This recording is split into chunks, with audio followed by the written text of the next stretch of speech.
How talented is Nebraska as a football team in 2024? We'll tell you next.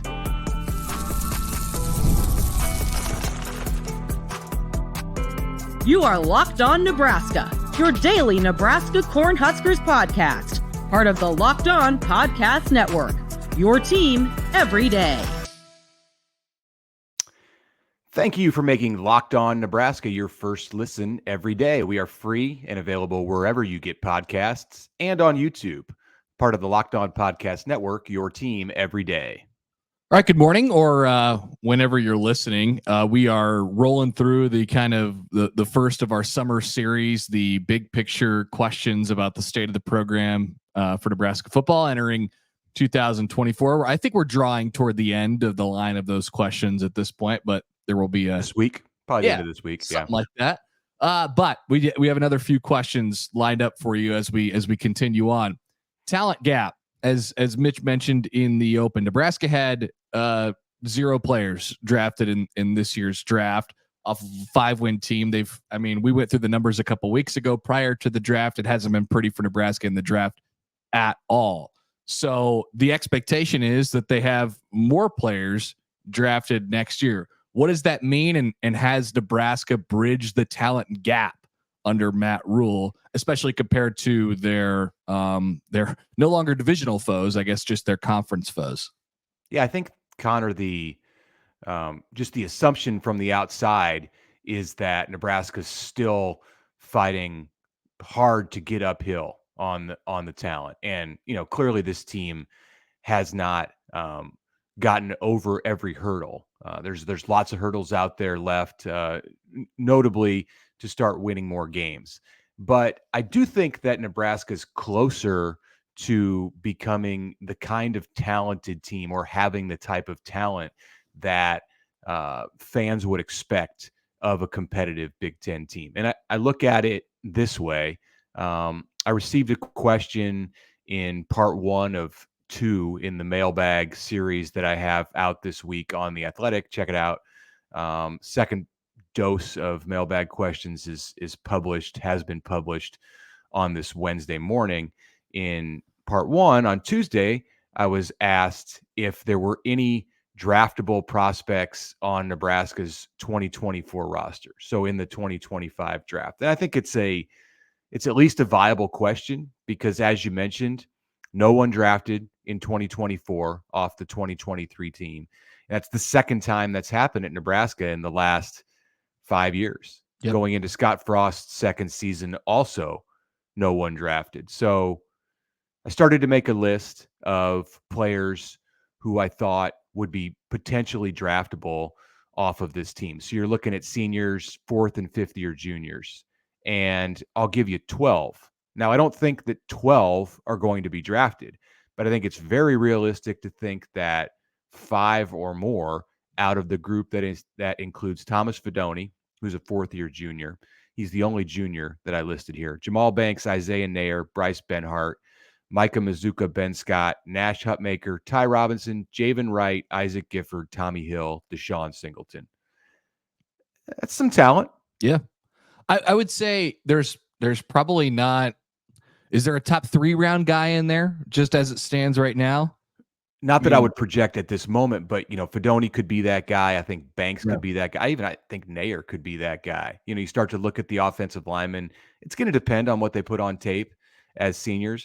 Maybe a defensive lineman, although I think they're probably more mid-round guys. Javen Wright is somebody who was, I think, a sneaky good prospect. We haven't seen enough of him in his career because he's been hurt and had medical issues that have held him back. But I know that there were NFL people who visited Lincoln last year during the season in practice, and he stood out very much to them, and we saw him have a breakout season. If he has another breakout season, he could skyrocket on draft boards. And then those DBs, we'll see. It really just depends on what teams are looking for. But no, there's certainly not a first-round guy that you would project, but a bunch of middle and late-round picks. And I'm not even talking about Teddy Prohaska, Marquise Buford, Jamari Butler, the cast of 4th and 5th year juniors on this roster. So in my mind, this is sort of connected to another question that you got asked in your mailbag that I was reading through a little bit last night. And the question, I think it was right off the top. Is it safe to say that Nebraska would be a 5-win roster if not for Dylan Raiola, was the question. And I thought, man, I can't believe, I don't really want this to be a narrative about this team, because I think, to your point, the program in general, like the big piece of it is a lot further along than it was last year. There's still a bunch more hurdles that they have to jump, but from a talent perspective overall on the roster, I would be excited if it wasn't Dylan Raiola as the quarterback. I think Nebraska would be headed to a bowl, if not more, 6, 7, 8 wins, that type of team without Dylan Raiola. Where Dylan Raiola gets involved and he makes people excited is the ceiling on the team. But I general, like, if we're talking about the floor and then the general kind of base of it, I don't think that has much to do with Dylan Raiola. It has a lot to do with improved quarterback play in general. But I mean, I think I've thrown this out there before. Like, if Nebraska goes with their their plan that they were going to go down in this offseason, which was have Kyle McCord be their quarterback, who's now at Syracuse, I think this is still a 7 or 8 win team, So I think that speaks to more of the talent on the team, rather than just, like, I don't want the narrative to be Dylan Raiola is dragging this bad football team to 8 wins, because I don't think that would be the case. I like it when we revisit the Kyle McCord era of Nebraska football. It was like 4 days in December where he was going to be the savior for this team. Yeah, I think Nebraska fans, and I'm interested in your thought on this, have maybe been conditioned over the last few years to think that the roster stinks, to think that look, players come and go and nobody gets developed, and if anybody good, a la Luke McCaffrey, Wan'Dale Robinson, begins to show a spark in the program, well, something just happens and they end up leaving or don't materialize.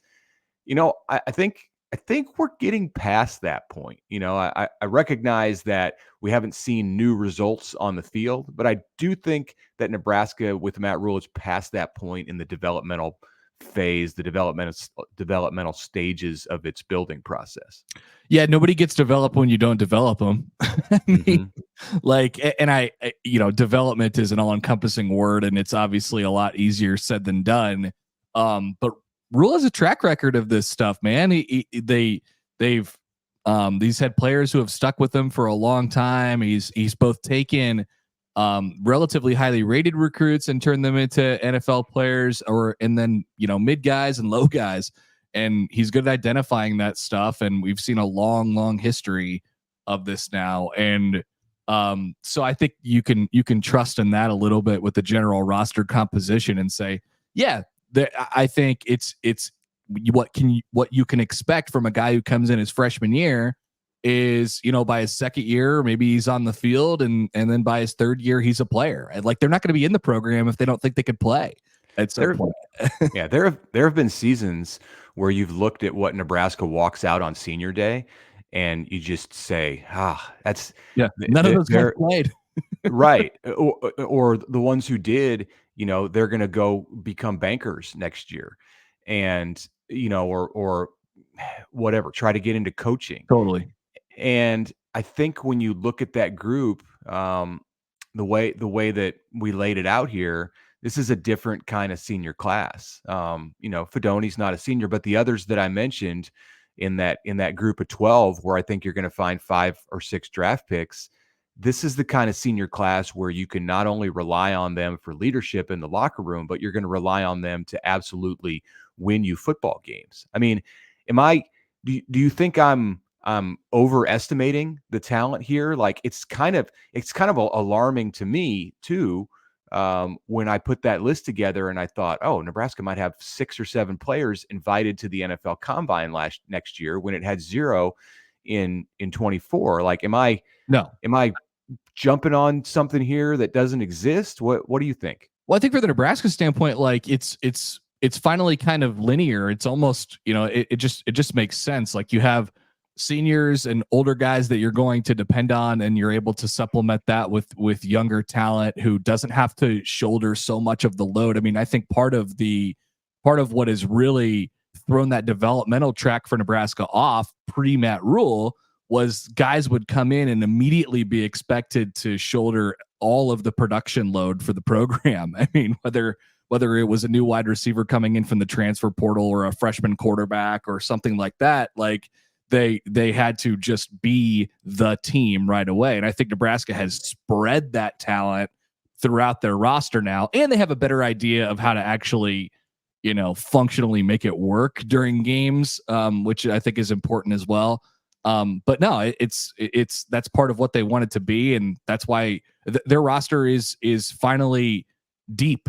Like I don't know that it's deeper than anybody else in the country, but it's certainly a lot deeper than it has been around here. And don't get us wrong, we're not talking about Nebraska being on par with the teams that you see having 3 or 4 players picked on Thursday night in the draft, like annually. That's not the situation here, but they might hear their name quite a bit on Saturday, even Friday in the draft next year. And this makes things so much more manageable for the group of players on this roster that we're not talking about, that include Vincent Shavers, Ja'Cory Barney, Cam Lenhart, Justin Evans, Quentin Ives, Jalen Lloyd, Malachi Coleman, Carter Nelson coming in here this year, and yes, Dylan Raiola. So the fact that they have these players that we talked about here in this first segment of the show today, life is so much more enjoyable and workable at Nebraska for the young players, because there actually is an old guard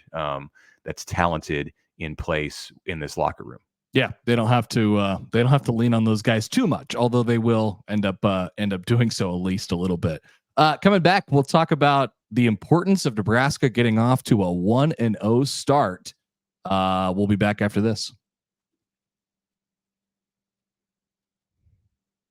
All right, a message from our friends at eBay Motors. Passion, drive, and patience, the formula for winning championships, is also what keeps your ride or die alive. eBay Motors has everything you need to maintain your vehicle and level it up to peak performance. Superchargers, roof racks, exhaust kits, LED headlights, and more. Whether you're into speed, power, or style, eBay Motors has you covered. With over 122 million parts for your number one ride or die, you'll always find exactly what you're looking for.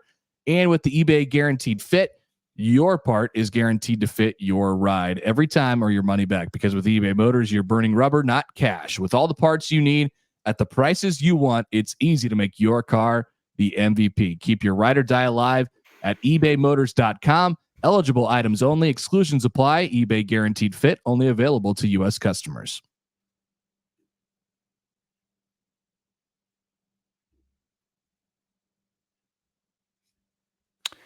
All right, welcome back on this Wednesday as we make our way through the week. Exciting time, Connor, around the state of Nebraska. We've got a bunch of high school state championships going on in Omaha, including a visit from everyone's favorite high school tight end, 8-man star of the last couple of years. Carter Nelson will be at Omaha Burke this week in his last appearance at the state track meet. I think some Nebraska football fans might go out and watch Carter in the discus or the high jump or the pole vault, whatever it is that he's choosing to use to showcase his immense skills. I would imagine so. They load that thing up every year. The state track meet is like an event for this state. That's for sure. We got state baseball's all around the city of Omaha. We've seen some fun results there over the last couple of days at Warner Park and at Tyler Anderson Field. So yeah, it's definitely that time of year where things are starting to ramp up a little bit. Almost postseason baseball time at the college level too.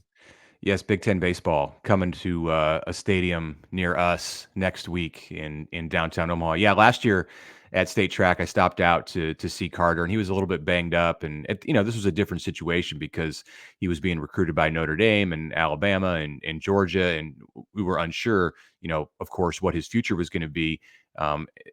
Stood next to Ed Foley for a while in the infield at Burke and watched Carter compete, and then I was walking to leave, and Tony White was up in the stands watching. So it's already a tradition for the Nebraska coaching staff, just 1.5 years into its stay in Lincoln, to venture up to Omaha Burke for the state track meet. But probably have an opportunity to see to see some future Nebraska talent on No doubt. display in addition to Carter.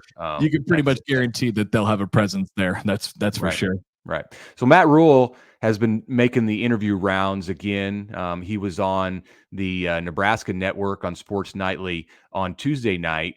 And of course, he got asked about the Colorado game because everybody's talking about the Colorado game. We talked about the Colorado game for most of our Tuesday episode, the 6:30 kickoff that was set this week on NBC. Go check that out if you missed that episode. Find us on YouTube, all the podcast listening platforms. Rhule said something that I found interesting. He said, as a program, we kind of just have to shut up and go to work. And so I don't think you're going to hear a ton of talk from Nebraska players and coaches over the next 4 or 5 months about that Colorado game until maybe the week of the game. He was more interested in talking about the first week and making a point that Nebraska has started 1-0 in none of the past 4 seasons. Crazy. It's just and they've all been Big Ten games. You had the COVID season against Ohio State, and then you had the Dublin game, and then a couple of road games that were on Thursdays at Illinois and in Minnesota last year. But that's a strange stretch for sure of season openers, and they've all gone against Nebraska. So this year, by the way, true. There's not one. The Ohio State game, I guess you could say, was a disaster on the scoreboard, but it was probably the one of those 4 where Nebraska walked away. You were just relieved to play football in 2020. Agreed. So the other 3 were complete disasters. UTEP, more traditional week 1 opponent for Nebraska this year, more traditional venue. It's at Memorial Stadium. So what do you think? Rhule seemed to emphasize the importance of being 1-0 and what that could mean for Nebraska. How big is it? I think it's really significant. I mentioned in the last segment there the hurdles that Nebraska still has to get over as a program to kind of feel like maybe life is back to relative normality again. It's an unanswered question, and it can't be answered until the season starts. That mental hurdle. How does Nebraska get to the point where they don't feel like something bad is going to happen at every, crucial moment. And I think starting 1-0 in a hopefully relatively normal way gets you at least out of the starting, to make a track reference, out of the blocks on talking track today. Yeah, there we go. I'm a track guy. So no, I think that's pretty significant to be able to start 1-0. And I certainly get why he says it out loud and says, and like, hey, look, we got to focus on one game at a time. We haven't earned anything. That's been a consistent through line from Matt Rhule. One win at a time. We're 5-7 until we're not 5-7. We got to win one game at a time. So I think that's, a very Matt Rhule thing of him to say, but also, I mean, it's got some sneaky importance. I think Nebraska fans look at the schedule and they say, man, it's really nice to see UTEP right at the start of the season. And that game's at home. It's not on foreign soil or something like that. And there's not a whole lot of stakes attached to it. That is, of course, unless you lose, then there's significant stakes attached to it. So, it would be a huge deal for this program just to maybe take a step back, take a deep breath, because every single first game of the season has been a total referendum on the program for about as long as I can remember now. So it'll be good to not have that. Yeah, I guess we're not going to go down that road about what would happen if Nebraska were to lose to the UTEP Miners on August 31st. That's an unlikely scenario at this point, but if we have to cross that bridge, we will. It's just going to make for like a boring lead up to the season opener. We're not going to have the same kind of excitement in August that we've had the last few years, where Nebraska started with a conference game. You just jumped right in the deep into the pool. Now it's going to feel like things aren't as exciting, perhaps, because it's like, well, you wait and you wait and you wait and you wait for that first game, and then it's you got to wait another week before you get the big Saturday night football.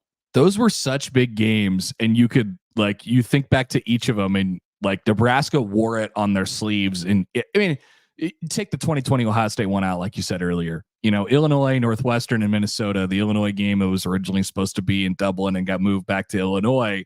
And that was I think that was a Saturday morning. And then, Northwestern, same thing, Minnesota on a Thursday night last year.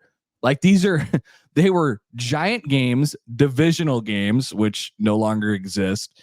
And games that in each of them, Nebraska thought they were winnable. They were toss-up games, but they were winnable. You know how Nebraska's been in toss-up games, and they haven't been very good in those. So they just had such giant stakes attached to them. I think, yes, it'll definitely take away from the buzz of like the first game and the importance of it, certainly. But I take the trade-off. That's for sure. I think that's a really positive thing for this program to have a normal first week. Yeah, UTEP was 3-9 last year. I think everyone associated with the Nebraska program will appreciate a tune-up, if that's what it is. If we can say that without like disrespecting the Miners, but they're not. It's not the same as walking into the Horseshoe, even when the Horseshoe was empty in 2020. This will be a much more normal start and an opportunity for Nebraska to go 1-0 and build that momentum ahead of September 7th. So back after the break, we are going to discuss, what are we going to discuss after the break? Some of the interviews that we heard last week from Matt Rhule's staffers that we didn't get to talk about on Friday. Sean Padden, Susan Elza spoke to the media. We'll dive into that a little bit and what that signified for the Nebraska football program. But first, are you watching Fox Sports or ESPN on your TV all day? Have to turn down the volume with all that shouting? If so, make the switch to Locked On Sports today, a free 24/7 sports streaming channel programmed for you every day to bring you the biggest stories without all the screaming. Locked On Sports Today, that's the name. It brings you can't-miss analysis, opinions, and news. Streaming 24/7 on YouTube or on the free Amazon Fire TV Channels app. Part of the Locked On Podcast Network, your team every day.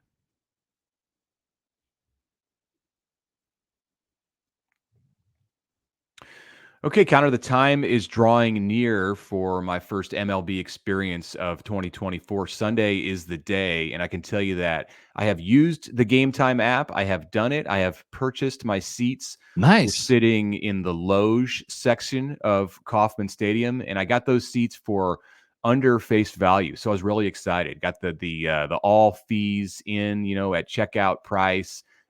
Super smooth. They're even offering to sell me a parking pass. So I'm going through that on the Gametime app. Really was something that I learned about here on this show and have enjoyed it. Gametime is an authorized ticket marketplace of Major League Baseball. As I described, it makes tickets getting easier and faster. Prices on the app get lower as you get closer to first pitch in most situations. All in pricing, no fees at checkouts. Deals for specific zones of the stadium. They've got flexible customer service. It's all there. So take the guesswork out of buying tickets with the Gametime app. Create an account, as I did, and use the code LOCKEDONCollege for $20 off your first purchase. Terms apply. Again, create an account and redeem the code LOCKEDONCollege for $20 off. Check it out at gametime.co. Download the Gametime app today. Lowest price guaranteed.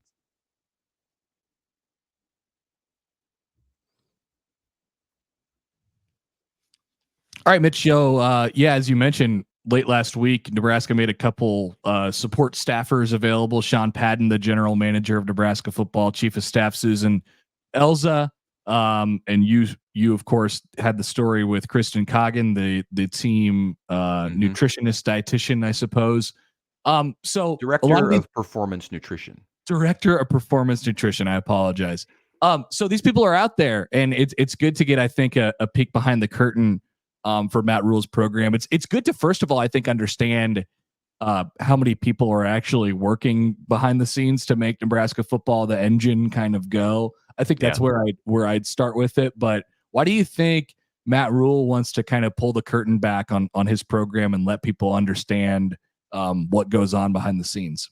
Well, I think first he recognizes that it's not done at a lot of places, and Matt Rhule looks for ways to distinguish Nebraska against the competition. I think there's like a instinctive feel around the program that Nebraska is going to do some things differently in order to attract players and retain players. And, whether that's in recruiting, whether that's in the day-to-day, or in just having transparency exist throughout the program. And, he feels that he has outstanding people who work for him. He's known Sean Padden since their days together at Albright College 30 years ago, close to 30 years ago.